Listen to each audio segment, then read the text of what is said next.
Hey everybody, this is Andrew with Things from Another World on the web at tfaw.com, and I have the pleasure of sitting down today with Matthew Southworth. Matthew, how's it going? It's going great. So, we're going to resume our conversation, and let me get one thing out of the way right off the bat. Screenwriter, director, playwright, Right. Big White Empty actually, a movie and a playwright, musician, You do your research. and comic book artist, as well as writer. lover. And lover. So, But you have to put failed in front of everyone. Failed screenwriter. Failed lover. So, what's up with hogging all the talent? Well, I'm negotiating between saying the self-deprecating answer and the real answer, which is somewhat self-deprecating. Each one of those things kind of led to the next thing. So, I studied playwriting in school, and that led to directing plays, and directing plays led to me moving to Los Angeles to get Chris Wagner, which was Tom Cruise's company in Paramount. While I was there, I decided to make a film of this play that I'd written as my thesis play for Carnegie Mellon, and so I made that film, and but then that film was a very difficult experience because it was so. Well, I made it with a girlfriend partially, and we broke up in the middle, and so then I had thousands of little 24 frames a second photographs of the girl that I loved that I had to edit, who didn't love me anymore.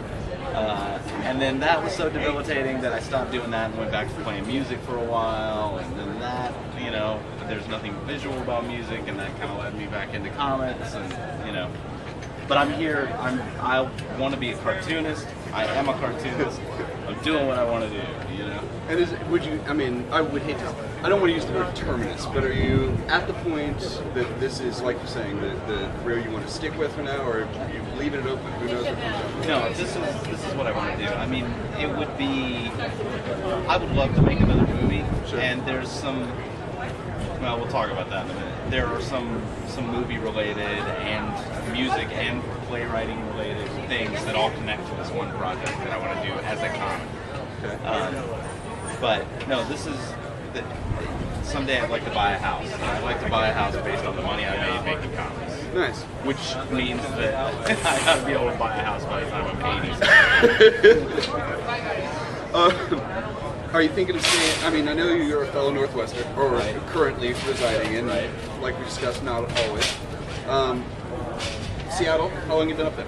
I've been in Seattle since 2002, so 8 years. And did you spend any time in Portland? Because as a lot of people know, kind of your signature work at the moment is Stumptown, which is gorgeous and set in my home, Portland, Oregon. Where is your home? What part of Portland? North. North Portland. Yeah. Are you anywhere near the Portland Meadows Raceway? Oh yeah, I'm near the Billet. First time I stayed in Portland, I stayed at a Motel 6 right around the corner from the raceway, and I'm really hoping that since Dex has a gambling addiction, that we'll get her to the raceway, because I love that area. It's so, it just felt wet. It Yeah. just felt like a wet parking lot, the whole part of town. Anyway, to finish your question, you were asking if I spent any time in Portland, living there, you mean? Yeah, I mean, the art really captures Portland.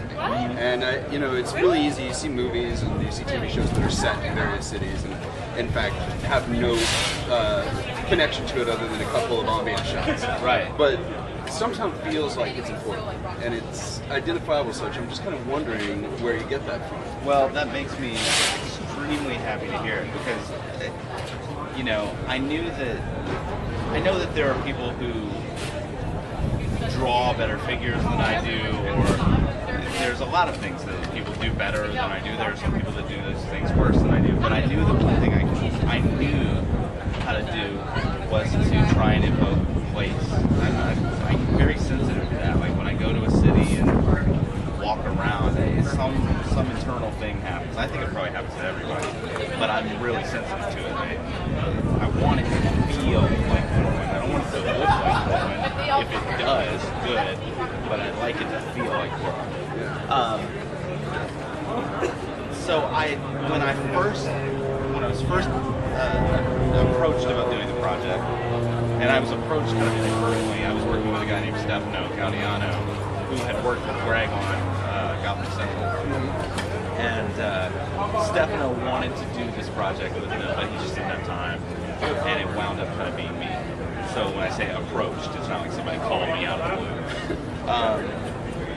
But I had been to Portland once or twice at that point, and I remember there's that place in Portland as you're coming down I-5 where there's a whole bunch of on-ramps that cross over each other. Yep. And it's very confusing for such it's not a small city, but a smaller city, to have that many on-ramps going everywhere. And then there's like 7 bridges or whatever it is. Right. And there's this weird kind of half small town, half big city, half relaxing, green granola friendly atmosphere, half kind of cracky, heroin-y criminal thing. It's like got a weird confluence of things without this sort of commercial and sleekness that Seattle seems to have. Yeah. It's like the less fancy pants sister to Seattle. You know, that's kind of how we describe ourselves. A lot of people talk about us as the junior sibling, and I think that most Portland workers would disagree with that. But it is kind of the less polished version. You know, like Yeah, and I take that as I'm sure, for as a example, positive when in most ways. Like, it's it's signed not. baby. I hope it doesn't sound dismissive or reductive to say it that way, because I certainly don't mean it that way. No, I didn't. I actually like it more than Seattle in a lot of ways, and I really like Seattle. Yeah. But a lot of the things that I like most about Seattle are like older parts of town, and like there's this part of town where the Fantagraphic store is, like Georgetown, and there's a huge old brewery, and right as the condoization of America was in full effect, the condos started moving down to Georgetown, which had previously been an unfashionable area, and they started tearing down the cool stuff and putting up these condos. And fortunately, the economy bottomed out, because when it did, they stopped destroying what was beautiful about this part of town. Oh yeah. Well, Portland to me feels like a collection of Georgetowns. It feels like, the St. John's area is beautiful and a little crummy and a little upscale at the same time, And that Portland Raceway area is pretty crummy, but in an interesting way. Right. And I just like that feeling of like